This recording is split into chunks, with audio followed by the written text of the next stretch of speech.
He looked thinner, desperate, and broken, standing right outside my shop after all these years. My son-in-law, the same man who once told me to disappear from his life, was now on his knees, begging for my help. Life has a strange way of bringing back the people who once hurt you. Sometimes not for revenge, but to show you how much they've changed, or how much you have. I thought I'd left that chapter behind, buried under pain and silence.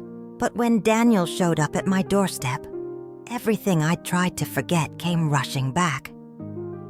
After Lila came back to me, we slowly built our new life together. Our small shop, Threads of Memory, became more than just a place to sew. It became a space where we healed, one stitch at a time. Every dress we made carried pieces of both our hearts. The pain, the forgiveness, the love that refused to die. Lila started smiling again. She'd hum little songs while stitching. She'd laugh at the tiniest mistakes. The sparkle in her eyes was coming back. I thought the worst was over. Until one evening when I heard a voice outside the shop. A voice I never thought I'd hear again. He came back. It was raining that evening. The shop was closing and I was sweeping the floor while Lila was counting the money in the drawer. Then, through the glass door, I saw a shadow standing still, half drenched in rain. When I looked closer, my heart stopped. It was Daniel. His suit was soaked, his hair a mess, and his face pale. Nothing like the proud man I once met at Lila's wedding. He looked smaller, weaker, as if life had finally humbled him. He slowly opened the door and whispered, "Mrs. Taylor, please, I didn't know where else to go." Lila froze. The broom fell from my hand. For a moment, all I could hear was the rain hitting the ground. I wanted to throw him out. I wanted to remind him of every cruel word he'd ever said. But something inside me, maybe age, maybe motherhood, made me stop. "Why are you here, Daniel?" I asked softly. He looked down, his voice breaking. "I made a mistake. I lost everything. My company, my money. Everyone I thought was my friend vanished. I've been sleeping in my car for days." He glanced at Lila, tears in his eyes. "I just wanted to see you. Both of you." Lila stood frozen, anger and confusion swirling in her face. Then she said sharply, "You told Mom to disappear. Maybe now it's your turn." Her voice cracked. I could hear all the pain she still carried. Daniel fell to his knees, crying. "I was stupid, Lila. I thought I was too good for family, too smart for love. I was wrong, please. I have no one left." For a long moment, no one spoke. Then I said quietly, "Get up, Daniel. You're wet. Sit down." He looked up at me, surprised. "You're not angry?" I smiled faintly. "Anger doesn't feed the hungry. Sit. The past meets the present." That night, I made him some soup. He ate like a man who hadn't eaten in days. Lila sat across from him, arms crossed, her eyes cold. She finally said, "You ruined my life once. What makes you think I'll let you near me again?" Daniel lowered his head. "You shouldn't. I don't deserve your forgiveness. I just needed to say sorry before I disappear." That word, disappear, hit me like a whisper from the past. The same word he had used on me. Life really does have a cruel sense of irony. I said quietly, "Daniel, disappearing doesn't fix things. Facing them does." He looked at me, tears in his eyes. "You should hate me. But you're still being kind." I replied, "Kindness isn't weakness. It's what saves us from becoming like the people who hurt us." A chance at redemption. Over the next few weeks, Daniel started helping around the shop. He'd fix the broken chairs, clean the floor, and sometimes sit quietly outside, sketching designs. At first, I thought he was pretending. But slowly, I saw change in him. He stopped talking about money. He listened more. He even started bringing tea for the workers every morning. One day, an old customer came in, Mrs. Turner, who always ordered fancy dresses. She looked at Daniel and said, "You look familiar. Weren't you that man who used to run the big fashion company downtown?" He smiled bitterly. "Used to." She laughed awkwardly and walked away. But I saw something in his eyes that day. Shame mixed with peace. He had finally accepted what he'd lost, the accident. Then one morning, everything changed again. Lila and I were on our way to deliver some dresses when a car came speeding down the narrow street. Daniel, who was standing outside carrying boxes, pushed a little girl out of the way, and the car hit him instead. I screamed. The world froze. We rushed him to the hospital. He was unconscious, bleeding badly. The doctors said he had internal injuries and needed surgery immediately. While waiting, Lila broke down completely. "Mom," she sobbed. "I don't know what to feel. I hated him for so long, but now I can't lose him like this." I held her hand and said, "Sometimes forgiveness isn't about others. It's about freeing your own heart." Hours later, the doctor came out and said he'd survive, but it would take time to recover. When he finally woke up, the first thing he whispered was, "Is the girl safe? Not, am I okay? Not, where's my phone?" Just that one question. That's when I knew. He really had changed. Healing what was broken weeks past. Daniel stayed in our home after being discharged. He couldn't walk properly at first, so Lila helped him every day. I'd watch them quietly, sewing in the corner, pretending not to see the small smiles returning between them. One evening, I found Daniel sitting by the window, staring outside. He said softly, "Mrs. Taylor, I still can't believe you didn't throw me out that night. Why did you even let me stay?" I said, "Because my daughter once loved you. And because I wanted to show you that people don't stop being kind just because someone stopped being good." He nodded, tears in his eyes. "I don't deserve either of you," I smiled. "Maybe not, but life gives second chances to those who truly want to change." Months later, when Daniel finally recovered, he came to me one evening holding a box. He placed it on my table and said, "This is for you." Inside was a gold bracelet, simple, elegant, and engraved with the words, "For the woman who never disappeared." My eyes filled with tears. He said, "I can't change the past, but I can honor the woman who showed me what real strength looks like." Lila hugged me tightly. For the first time, the three of us stood together. Not as a broken family, but as people who had been broken and still chose love. Daniel started a new life, not as a businessman, but as a teacher. He began teaching young people how to design clothes, how to build their dreams without losing their humanity. Our shop, Threads of Memory, grew bigger. Not because of profit, but because people felt something when they walked in. They said our dresses carried warmth, like stories stitched with forgiveness. One day, a young bride asked, "What made you name your shop Threads of Memory?" I smiled and said, "Because memories don't fade. They just find new ways to be stitched into who we become." If you felt this story, watch the next one. It might remind you that even the deepest scars can still turn into something beautiful. I never thought I'd hear those words from someone marrying my daughter. The greatest gift you could give us is if you disappear. That night, I quietly packed my bag and left, without saying goodbye. I'm 65 years old, and I've lived long enough to see life's kindness and cruelty. But nothing prepared me for what happened that day, when my love for my family was mistaken for shame. When I realized maybe I was never really part of their happiness. My daughter, Lila, was the light of my life. I raised her alone after her father died in an accident when she was 12. We didn't have much, but we had each other. I worked as a tailor, sometimes late into the night, just so she could study and have a better future. And when she brought home Daniel, her soon-to-be husband, I was truly happy for her. He was polite at first, smart, successful, always talking about business trips and his plans. I thought, maybe she finally found the love she deserves. But slowly I noticed little things. The way he called me ma'am instead of mom. The way he'd changed the topic when I talked about old family memories. The way Lila started to spend less and less time with me after he came into her life. Still, I smiled. I told myself maybe that's just how new families begin. When their wedding day came, I was so proud.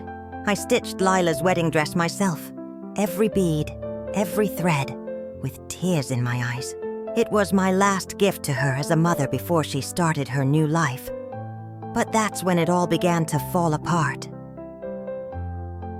The wedding day. That morning, the house was filled with laughter. Everyone was busy, moving around, music playing, guests arriving. I stood in the corner watching my daughter glow in her white dress. And for a moment, I forgot all my worries. But when I went to hand her the small gold necklace that belonged to my mother, something I had kept all my life to pass on to her, Daniel stopped me. He smiled, but it wasn't warm. He said, "Mrs. Taylor, maybe you should keep that. We don't want old-fashioned things in the photos. We want everything modern, classy." It felt like someone had cut through my chest. That necklace wasn't about fashion. It was about love, generations, memory. But I didn't argue. I quietly placed it back in my purse. Later that evening, when they cut the cake, I stood at the side, waiting for my turn to hug them. But Daniel's mother stepped in and said, "Only the parents, please." And just like that, I was invisible at my own daughter's wedding. The words I'll never forget. When most of the guests had left and the music softened, I went to say goodbye to Lila. She was tired but smiling. Daniel was standing beside her, holding a glass of champagne. I said softly, "I'm so proud of you, my girl. You look just like an angel today." Before she could answer, Daniel looked at me, and his smile vanished. He said almost casually, "You know, Mrs. Taylor, the greatest gift you could have given us today is if you just disappeared from the family for a while. Let us start our life fresh without old baggage." For a moment, I didn't even understand what he meant. Then it hit me. He meant me. Lila froze. She looked at me with wide eyes, but she didn't say anything. Not one word. That silence. It broke me more than his words ever could. I smiled, though my lips trembled. "All right," I said quietly, "if that's what you want." And I walked out. The days after, I didn't go home that night. I took the late bus to a nearby town, a place I used to visit when I was younger. I found a small guest house and stayed there. I didn't call anyone. I didn't text. The next morning, I went to the local park, sat on a bench, and watched children play. I thought about Lila, her first steps, her laughter, her tears, her birthdays. All those years I'd worked my hands to the bone to give her everything. And now, she didn't even stop me from leaving. People say mothers never truly break, but that day, I did. Starting over in silence days turned into weeks. I found a small tailoring shop that needed help, and I started working there quietly. I told everyone my name was Mary.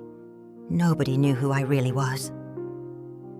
Every night before bed, I'd open my purse and take out the necklace I once tried to give my daughter. I'd whisper, "One day, you'll understand." Then one evening, as I was closing the shop, a young girl came in. She said she needed a dress for her school play. Her mother couldn't afford a fancy one, so she came to me. I stayed late that night stitching her dress carefully. When she came back to pick it up, she hugged me tightly and said, "You're the best grandma I ever met." I smiled and cried after she left. For the first time in weeks, I felt like maybe I still had a purpose. Years later. 3 years passed. I never went back. I never called. I kept my distance because I didn't want to be an unwanted guest in my daughter's life. But one morning, as I was sewing by the window, I saw a familiar figure outside. It was Lila. She looked thinner, tired, with tears in her eyes. I froze. My heart wanted to run to her, but my mind whispered, "Don't, unless she truly wants you." She walked in slowly and said, "Mom, I looked everywhere for you." I stayed silent. She sat down, her hands shaking. "Daniel left me," she said. "He took everything. The house, the savings, everything. He said he never wanted to be tied down with family. I was blind, Mom. I thought he loved me, but he just used me." Her words broke me all over again, but this time, not from pain, but from pity. I reached into my purse and pulled out the necklace. I placed it gently in her hand and said, "This was never about fashion, my dear. It was about remembering where you came from. You forgot that once. Don't forget again," she sobbed uncontrollably, hugging me tight, saying sorry again and again. And in that moment, I didn't see betrayal or anger, only my little girl, lost and broken, finding her way back home. Lila decided to start fresh. She began working with me at the small tailoring shop. At first, people would whisper, wondering why a grown woman was working beside an old lady. But she didn't care. She said she finally understood what it meant to have peace, to live simply, to be loved for who she was, not what she had. One evening, we were sewing together when she suddenly said, "Mom, I remember what Daniel said that night about disappearing, and now I realize maybe it wasn't you who needed to disappear from my life. Maybe it was him." I smiled softly and replied, "Sometimes, losing people shows you who really belongs." Years later, we opened our own little boutique called Threads of Memory. Every dress we made carried a story. Sometimes brides would come in with their mothers, and I'd watch them laugh and argue over designs. And I'd smile, quietly hoping they'd never take each other for granted. I never told anyone about what Daniel said that night, because it no longer mattered. Some words hurt, but they also teach you who you are. I learned that I didn't have to disappear for someone else's happiness. I only had to rediscover mine. If this story touched your heart, watch the next one. It might remind you of someone you've loved and lost too. I thought forgiveness was the last lesson life had to teach me. But then, I found a letter my husband wrote before he died, hidden for over 30 years. And inside it was a truth that shattered everything I believed about my family. Peace is a quiet thing. It doesn't come all at once. It grows slowly, like flowers after a storm. For years, that's what our life became. Quiet, simple, happy. But peace has a way of testing you, right when you start to think you've earned it. And my test came in the form of an old envelope, yellowed with time. It had been almost 8 years since Daniel came back. Lila and he now ran Threads of Memory together, while I mostly stayed at home, gardening and helping around when needed. Sometimes I'd just sit by the window watching them work, and thank God that life gave us all another chance. But one rainy afternoon, while cleaning the attic, I stumbled upon an old wooden box I hadn't opened in decades. It was my husband Richard's old box, filled with his letters, some photographs, and a small brown envelope that said, "For Mary, if I'm gone before you read this." My hands trembled. He died in an accident so suddenly that I never got to say goodbye properly. I thought I had read as everything he left behind, but this one I'd never seen. I hesitated for a long time before opening it. I didn't know that this single letter would change how I saw my entire marriage, and my daughter's life too. The letter. The ink had faded, but the words were clear enough.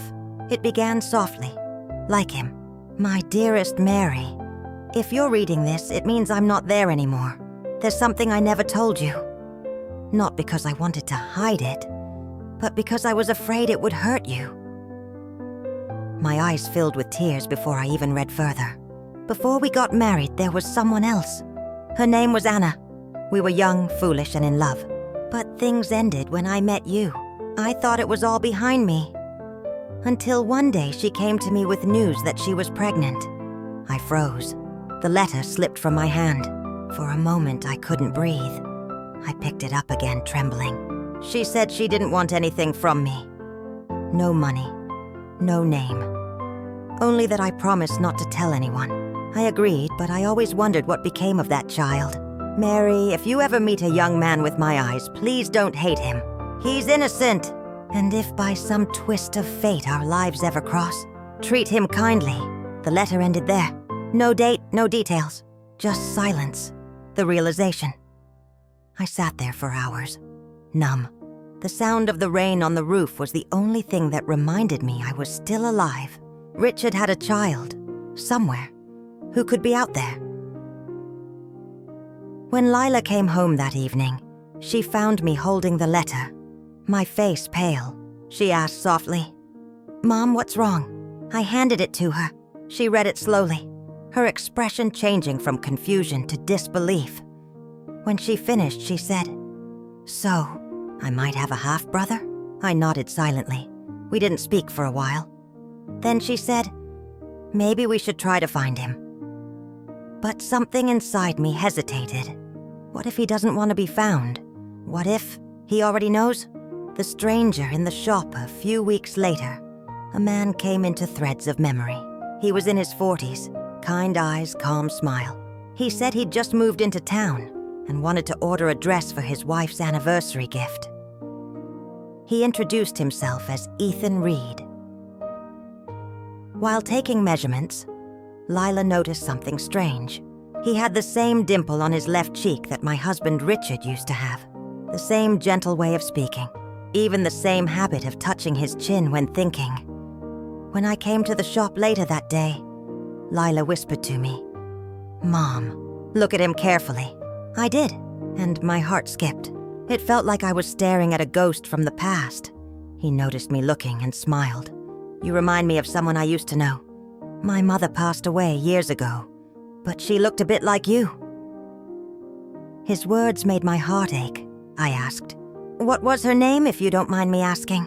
He said, Anna Reed." Lila and I exchanged a look. The connection that night, I couldn't sleep. I went through the letter again, and every word made more sense. Her name was Anna. Could this really be him? Could Ethan be the child my husband never met? The next day, he came back to pick up the dress. Before he left, I gathered all my courage and asked, "Ethan, can I ask how long you've lived in this town?" He smiled. "Not long. I actually came here to learn about my father. My mother told me he died before I was born. All she said was that his name was Richard Taylor." My world stopped. Lila gasped quietly. I didn't know whether to cry or to hold him. Instead, I whispered, "Your father was a good man." I knew him." He looked at me with wide eyes. "You did?" I nodded slowly. "Yes, more than you think." The truth revealed. Over the next few days, Ethan came often. We talked, shared stories, and I told him about Richard, the man he never met. He listened like a child listening to a bedtime story for the first time.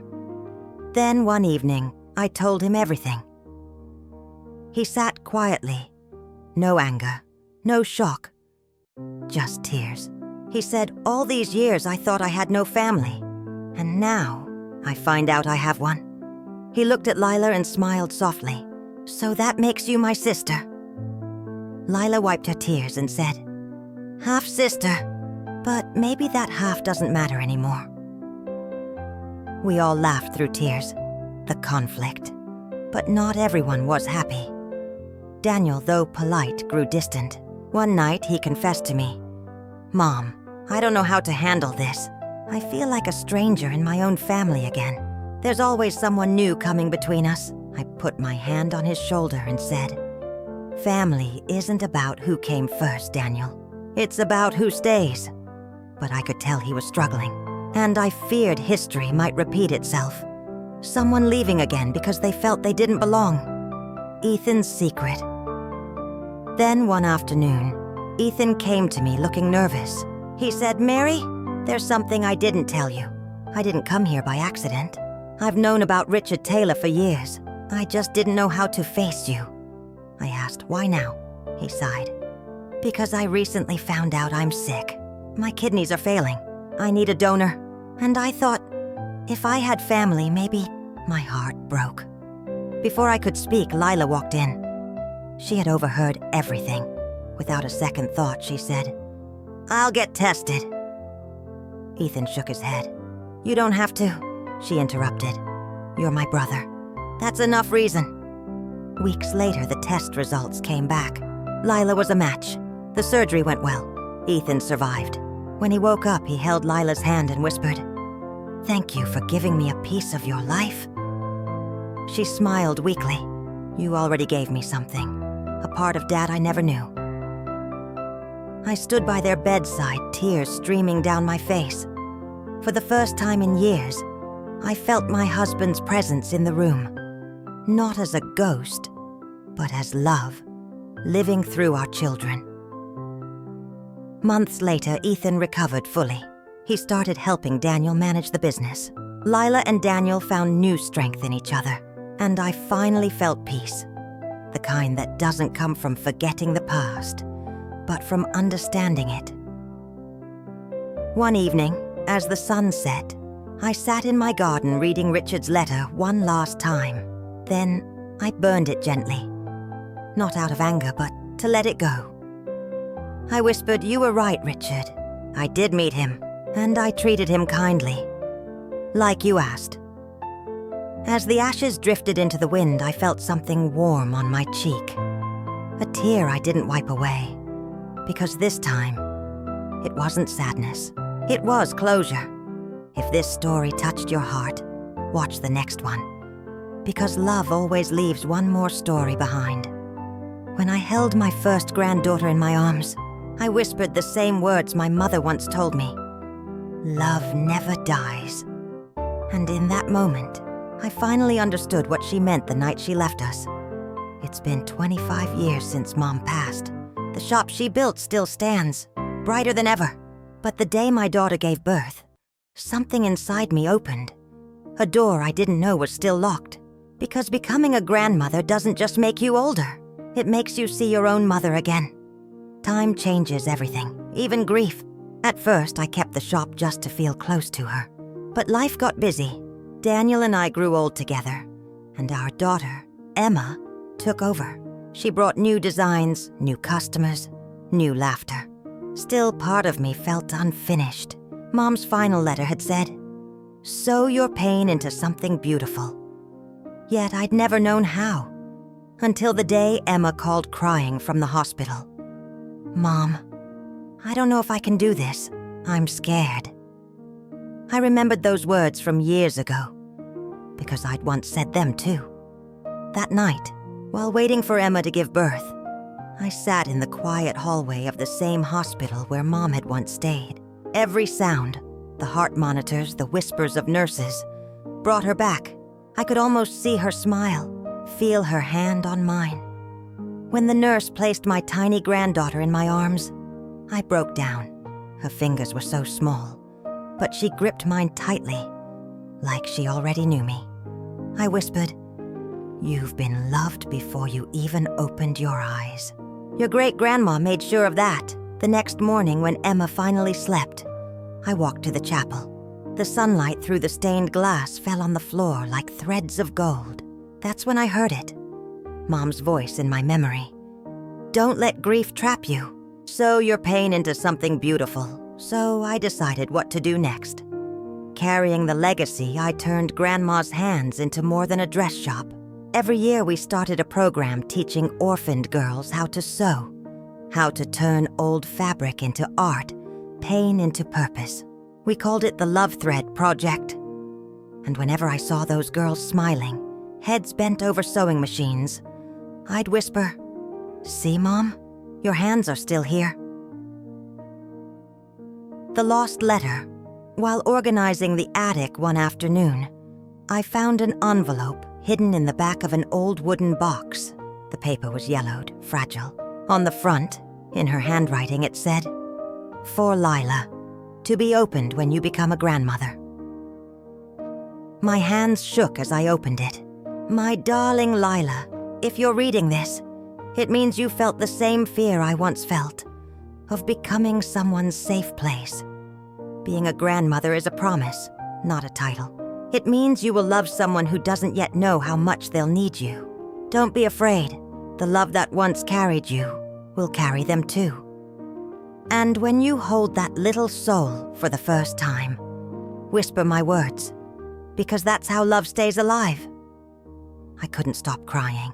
Even after all those years, Mom had found a way to speak to me again. Emma's awakening. When Emma came home with baby Grace, she asked, "Mom, how did Grandma stay so strong after everything?" I told her the truth. She wasn't born strong. She became strong every time she broke and rebuilt herself. Then I handed her the letter. As she read, tears fell quietly onto the paper.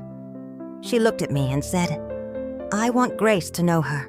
I want her to grow up hearing Grandma's stories." So that night, 3 generations sat together. Me, Emma, and baby Grace. I began to tell the story about the shop, the heartbreak, the forgiveness, and the letters. And somewhere in the middle I realized, this is how a woman lives forever. Not through years, but through stories told by those who loved her. A few months later, the local paper did a feature on the Love Thread project. They titled it, "The Woman Who Sewed Love into Time." They didn't mean me. They meant Mom. Because everything good we had came from her courage to disappear and to return in every stitch we made. Now, every night before bed, I whisper to Grace the same lullaby Mom used to hum. "You are my sunshine, my only sunshine." And when Grace smiles in her sleep, I know my mother's promise is true. Love never dies. It only changes where it lives. Watch the next story, because every ending carries another beginning. I could feel my time running out. Every breath felt slower, softer, lighter. But before I closed my eyes for the last time, I left one final letter. A truth my daughter needed to read when I was gone. Because sometimes love doesn't end when life does. It just changes form. Getting old isn't scary. What's scary is watching the people you love keep walking while you know your own steps are slowing down. I'd lived long enough to see pain turn into peace, hate turn into forgiveness, and strangers turn into family. But deep inside, I knew life had one last chapter for me to write. After Ethan's surgery, our lives settled into something beautiful, almost too peaceful, like the calm before a storm. The shop was busier than ever. Lila and Daniel had rebuilt their marriage stronger than before. Ethan had become part of our family. The brother Lila never knew she needed. And me? I was happy just watching them. Sometimes I'd sit in the corner of threads of memory, sewing small pieces of fabric, pretending to help, when really, I was just admiring what my broken heart had built. But peace can be deceiving. It hides the quiet signs life gives you. Signs that the end is closer than you think. It started with fatigue. At first, I thought it was just age. I'd get dizzy while standing. My fingers, once so steady with a needle, began to tremble. Then came the pain, deep in my chest, stealing my breath at night. I didn't tell anyone, because I didn't want to become their worry again. I'd been their burden once before, and I promised myself never again. The secret illness.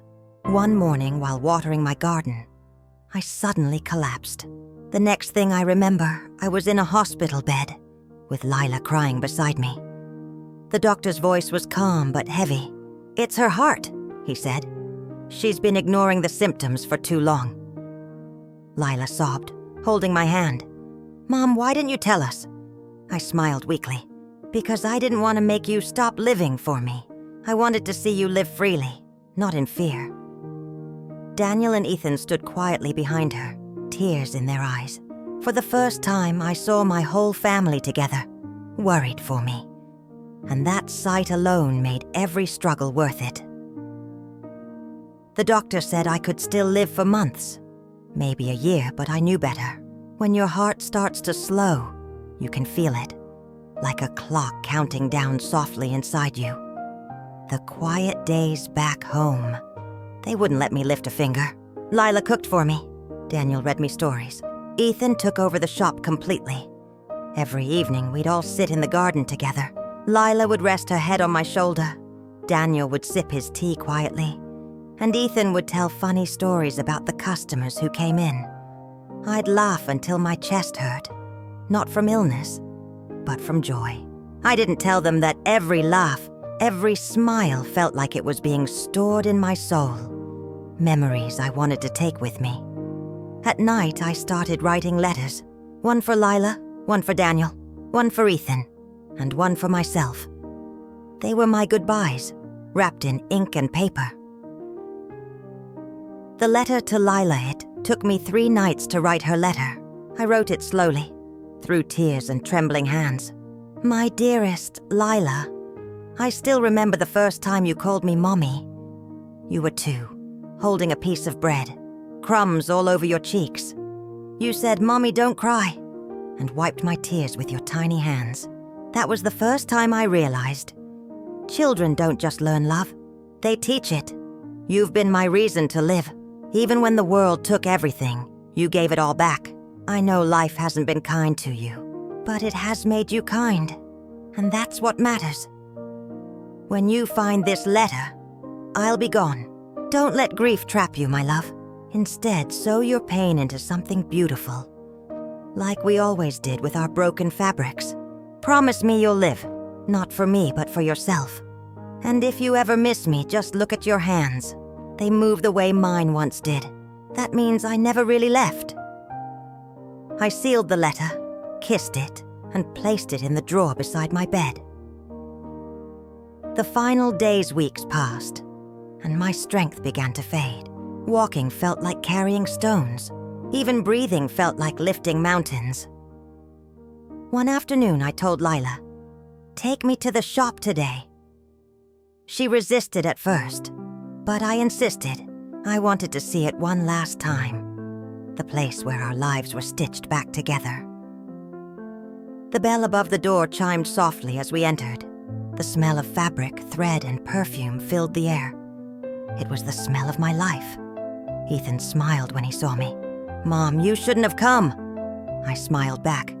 I couldn't leave without saying goodbye to this place. They didn't understand what I meant. Not yet. I sat down at my old sewing table, picked up a small piece of lace, and began stitching. One last time. My hands shook, my eyes blurred, but I kept going. Each thread felt like a heartbeat, each pull a memory. When I finished, I looked at the small design, a heart surrounded by thorns, with the words, "Love never dies," stitched in the center. I handed it to Lila and said softly, "Keep this. It's my last piece. The night of goodbye." That night I couldn't sleep. The moonlight spilled through the window, lighting up the room like silver silk. I looked around, at the flowers Daniel had brought, the book Ethan left on my table, the blanket Lila had tucked around me, and I smiled, because I finally realized I wasn't dying alone. I was surrounded by every bit of love I had ever given, returned to me 1,000 times over. I whispered a small prayer, asking God not to take me in pain, just in peace. Then I closed my eyes.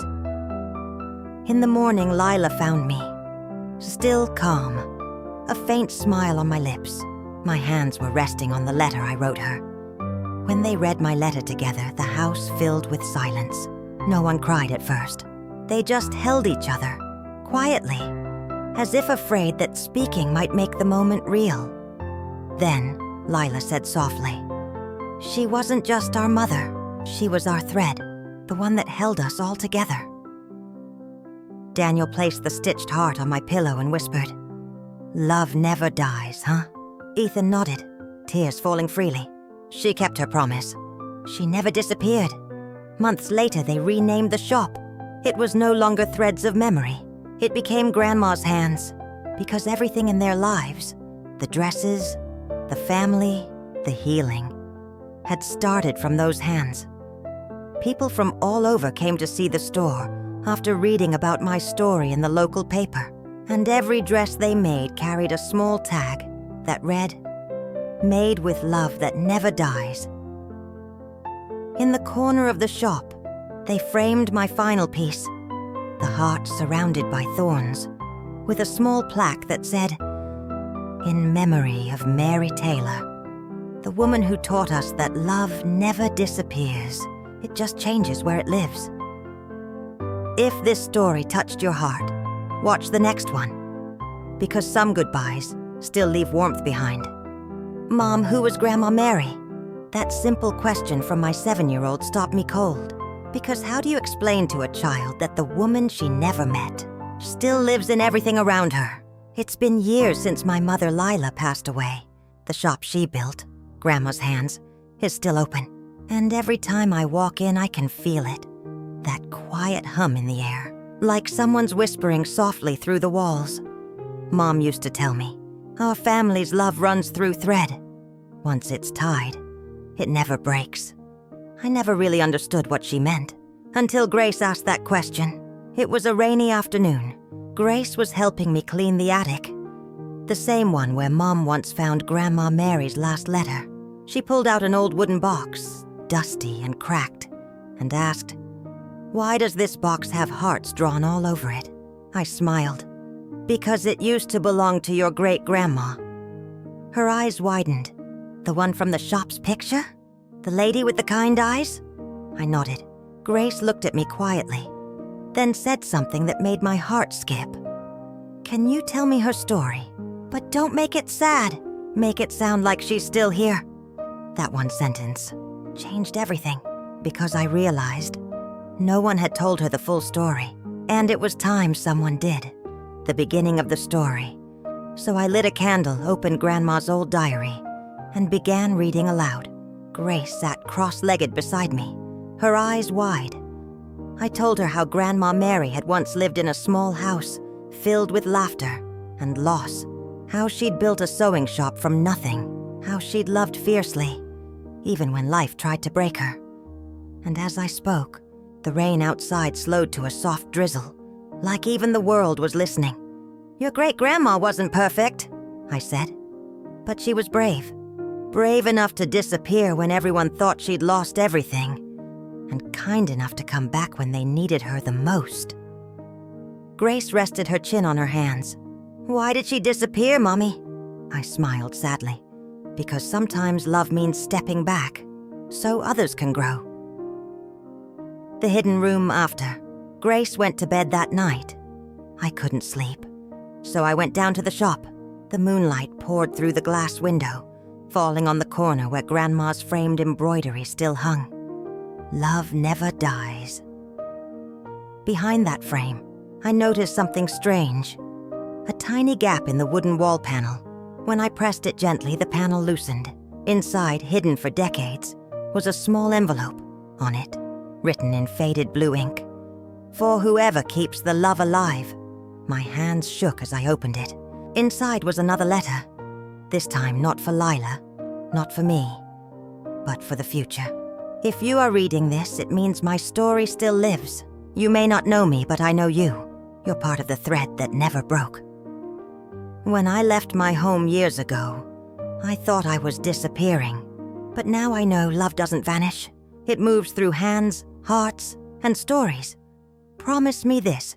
Keep telling our story, even when it hurts, especially when it hurts, because one day someone will need it. There was no signature, just a small stitched heart at the bottom. Hand-sewn, faded, but still intact. I cried silently that night, because somehow, Grandma Mary had written to Grace, long before Grace was ever born. Passing it down. The next morning, I showed Grace the letter. She ran her fingers over the stitching, smiling. "She really made this?" "Yes," I whispered. "A long, long time ago." Grace looked up. "Then I want to learn how to sew too. I want to make something for her." So I taught her, the same way my mom had taught me. "Thread the needle. Pull gently. Breathe. Don't rush," I said. "Every stitch is a heartbeat." Within weeks, Grace made her first piece. A small fabric square with 2 words stitched in bright pink thread. "Still here." When she showed it to me, I couldn't hold back tears, because that's exactly what Grandma Mary had always wanted, for her love to keep living through us. The generational quilt that summer, we started a new project. Each woman in our family, me, Grace, my cousins, my aunt, stitched one piece of fabric representing a memory. Mom's piece had the first shop sign. Mine had Grandma's letter. Grace's had her "Still Here" patch. When we sewed it all together, it formed a massive quilt, a visual story of our lives, our grief, our healing. We decided to hang it in the shop window for everyone to see. People started coming in not just to buy dresses, but to share their own stories. Letters from lost mothers, photos of forgotten grandmothers. Grandma's Hands wasn't just a shop anymore. It had become a place where love was remembered and retold. Grace's discovery. A few months later, I found Grace sitting by the window with her diary. She was writing something furiously. "What are you doing?" I asked. She looked up and smiled. "I'm starting my own diary. You said Grandma Mary wrote one, right? Maybe one day someone will find mine." I laughed softly. "And what will they read?" She thought for a moment. "Maybe I'll tell them that my great-grandma taught me how to sow love, and my mom taught me how to keep it alive." A few weeks later, Grace had her school presentation. She chose the most important person in my family's history. Everyone expected her to say me or my mom, but she walked on stage, holding up the stitched heart Grandma Mary had made decades ago, and said, "This is from my great-grandma. She's not here anymore, but she made all of this. My family, our shop, even me." She said love never dies, and I believe her, because when my mom hugs me, I can feel Grandma's hands too. There wasn't a single dry eye in that room. That night, as I tucked Grace into bed, she asked, "Do you think Grandma Mary can see us?" I smiled and kissed her forehead. "I think she's the reason we see the world the way we do." Then Grace whispered, half asleep, "Then I'll keep sewing, Mommy." So she never disappears. I looked at her tiny hands. Hands that looked just like mine, just like my mother's. And I knew the truth. Grandma Mary wasn't gone.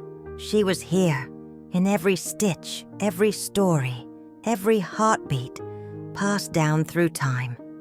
If this story warmed your heart, watch the next one.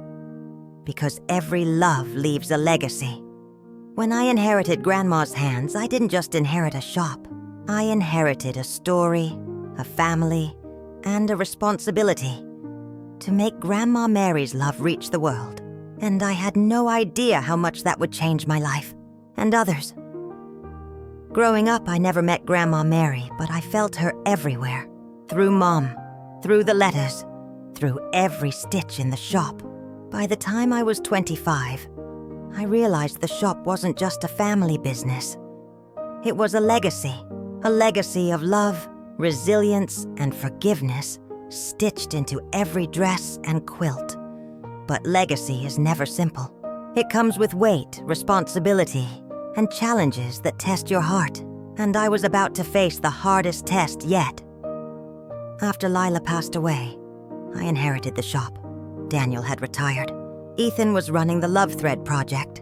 I wanted to honor Mom and Grandma Mary by continuing what they had started, but I didn't know if I was strong enough. The first challenge came immediately.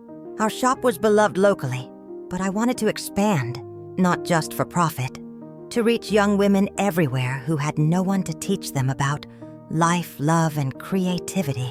But how do you scale something that's so personal, so emotional? I spent sleepless nights wondering, could Grandma Mary's story survive in the modern world? Could I teach others to sew love, not just fabric? The first step, I started small. I hosted workshops at the shop on weekends, inviting girls from all over the city. We called it Threads of Legacy, in honor of both Grandma Mary and Mom. Every girl got a fabric square to stitch a story, a memory, a dream, or a wish. At first, attendance was low. Some girls came, some didn't. Some left midway. But those who stayed, I saw something magical. They stitched not just fabric, but courage. They stitched hope. Stories within stitches. One afternoon, a young girl named Mia came with tears in her eyes. She had lost her mother recently and felt invisible in the world. I sat beside her, as Grandma Mary would have done, and said, "Let the fabric carry your heart. It doesn't matter if it's messy. It matters if it's yours." By the end of the workshop, Mia's square had a tiny heart in the center, surrounded by golden thread. She looked at me and whispered, "I feel like she's here." I understood immediately. Grandma Mary was here, not as a ghost, not as a memory, but in the act of love being passed forward. The challenge of modern times expanding wasn't easy. Social media was tough. Marketing didn't feel genuine.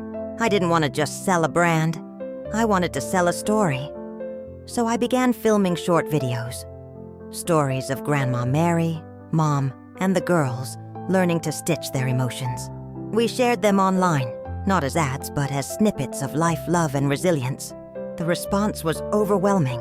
Messages poured in from all over the country. People said, "I feel like I met your grandma." My mother would have loved this. Thank you for reminding me that love never disappears. Every message made me cry. Every comment reminded me that Grandma Mary's hands were still moving through the world. Finding the lost letters one day, while organizing the attic for the 100th time, I found another hidden envelope, almost identical to the one Lila found as a child. It was addressed simply, "For Grace, when you are ready to carry it forward." Inside was a folded letter, stitched with tiny red thread. I carefully unfolded it. "Dear Grace, if you are reading this, it means you are ready. Life will test you, and people will ask for more than you have to give. Remember, love isn't about having enough. It's about giving what you have. You will carry our legacy. Not just threads or stitches, but hearts. Teach others to forgive, to create, and to hold love tightly, even when it hurts. When someone asks about me, or your mother, or your grandmother, tell them this: we stitched love into the world, and that is never lost." Mary Taylor, I couldn't stop crying. I felt her hands on mine, guiding me. I knew then what I had to do next. The global project I launched Threads of Legacy online, a global program connecting girls and young women worldwide. Each participant received a small fabric kit with a story from Grandma Mary and Mom. They stitched their memories, then shared them with the community. Within months, thousands of girls joined. From Tokyo to New York, from Nairobi to Paris, hearts were stitching together. We shared videos of their quilts, their work, and every piece of fabric carried the message: love never dies. It only changes where it lives. I received a message from a girl in India. I stitched my mother's name into the quilt. I haven't spoken to her in years. Now I feel connected. That's when I realized Grandma Mary's gift had become eternal. Years later, I stood at the grand opening of our first international exhibit. A gallery filled with quilts and letters from all over the world. Every quilt told a story: heartbreak, healing, courage, and love. People walked in with tears. Children pointed at the stitches, and mothers held daughters close. I saw Grace, now 12, walking through the exhibit with her tiny hands touching the fabric, eyes wide. She whispered, "Mom, she really is still here?" I hugged her and said, "Yes, baby, she's never gone. Not really." Then I stood before a microphone to give a short speech. This started as a small sewing shop built by a brave woman named Mary Taylor. She taught my mother, who taught me. And now we are teaching the world. Love never dies. It lives in the hands of those who keep creating, forgiving, and caring. And it is our job to pass it forward. The audience erupted in applause. I looked out at thousands of people, each holding their own stitched memory, and knew Grandma Mary was smiling. That night, back in the shop, I stitched one final piece with Grace by my side. It said, "The legacy lives on." I realized then that life doesn't end with death. It continues in stories, hands, hearts, and stitches. Grandma Mary, Mom, and now I. Our love threads are unbroken. And when Grace grows older, she'll pass it on to her children. And they'll pass it on too, because love never dies. It only finds new ways to live. Watch the next story and discover how one family stitched a legacy that will never fade. I thought I knew everything about Grandma Mary, her letters, her shop, her quilts. But then I met someone who made me realize she was still teaching me lessons I hadn't learned yet. Years had passed since Grace and I had stitched the Global Threads of Legacy project together. The shop had become more than a store. It was a museum, a workshop, and a place where stories came alive. But life, as it always does, had a way of testing us again. I was 32, and Grace was 20. She had grown into a confident, passionate young woman, curious, compassionate, and already teaching her own workshops. I thought our family's story had reached its final chapter. I was wrong. One rainy morning, a young woman walked into the shop. Her hair was silvered at the tips, her eyes soft but piercing, and she moved with a calm confidence I couldn't place. She introduced herself as Elena, a historian and textile artist working on a project about legacy quilts. She asked to see our family collection, Grandma Mary's original pieces, Mom's letters, and the quilts Grace had stitched. Something about her presence felt familiar, almost like déjà vu. As we walked through the gallery, Elena paused in front of Grandma Mary's first embroidered heart. Her eyes welled up with tears. "I've seen this before," she whispered. "Not in person, but I feel like I know her." I froze. Grace peeked at me curiously. I knew instantly. Grandma Mary had a way of reaching people even decades after her death, and Elena was about to prove it.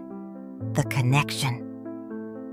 Elena explained that she had found a fragment of Grandma Mary's early work in an archive in Paris. A quilt piece, faded and delicate, with her signature heart stitched in gold thread. It had inspired her art, even though she didn't know who the creator was. I realized something astounding. Grandma Mary's influence had traveled across continents without anyone knowing it. Her legacy wasn't just in our family. It had reached thousands of lives we had never touched. Grace. And I listened as Elena described how she had dedicated years to studying women who stitched love into their work. Women like Grandma Mary. Her voice trembled as she said, "She's remarkable. I don't know how one person could leave so much love behind." Grace's realization that evening, Grace and I sat in the attic, looking at Grandma Mary's letters. She asked, "Mom, do you think Grandma ever imagined this?" I smiled. She hoped we would keep going, that love would never disappear. But I don't think even she knew how far it would reach. Grace thought quietly for a moment, then said, "I want to travel too. Bring her story to people who don't even know they need it yet." I nodded, realizing my daughter was ready to take the next step, just like I had, and like Mom had before me. The first global exhibition together with Elena, Grace and I curated a global traveling exhibition, The Heart of Threads. It featured Grandma Mary's quilts, letters, and pieces from families around the world who had been touched by the project. We launched it in Paris, the same city where Elena first discovered the quilt fragment. The exhibition drew historians, artists, and families from around the world. People would walk in, look at a single stitched heart, and cry. They would touch the fabric and whisper, "She's still here." I watched Grace guiding a young girl through the collection, explaining how Grandma Mary's love lived in every stitch. It was then I realized the story had grown bigger than our family. Grandma Mary had stitched a legacy into the world itself, a letter from the past. During the exhibition, I discovered another envelope tucked inside one of Grandma Mary's quilts. It was written to me, folded carefully in tiny script. "Grace's mother, you have done well. She is watching. Every stitch, every heart, every soul you touch. Remember, love never ends. It only moves to new hands. Teach Grace well. Teach her courage, joy, and forgiveness, And when she carries this legacy forward, know that I am smiling. Mary Taylor. I held the letter to my chest and cried. Grandma Mary had prepared this moment decades ago, knowing exactly how the world would need her. At the final exhibition stop in New York, a young woman approached Grace. She held a small, torn quilt square. This belonged to my grandmother, she said. I never knew who made it, but it changed my life. Grace took it in her hands. Her eyes shone as she whispered, You're part of Grandma Mary's story now. It hit me then. Every stitch, every letter, every quilt was not just our family's legacy. It was a living network of love and hope that connected strangers across generations. And in that moment, I finally understood. Grandma Mary had never really left us. She had just moved into the hands of every person willing to carry her story. Back in the shop, years later, Grace hung a new quilt, one made by Elena and our global participants. In the center of Grandma's hands, it read simply, The legacy continues. I looked at Grace and whispered, Do you feel her? She smiled and nodded. Yes, Mom, I always do. And as I watched her teach another generation, I realized, life isn't about endings. It's about passing the love forward. Grandma Mary's hands, her heart, and her courage were everywhere. Stitched into time, stitched into us, stitched into the world. Watch the next story, because some legacies are too powerful to ever fade.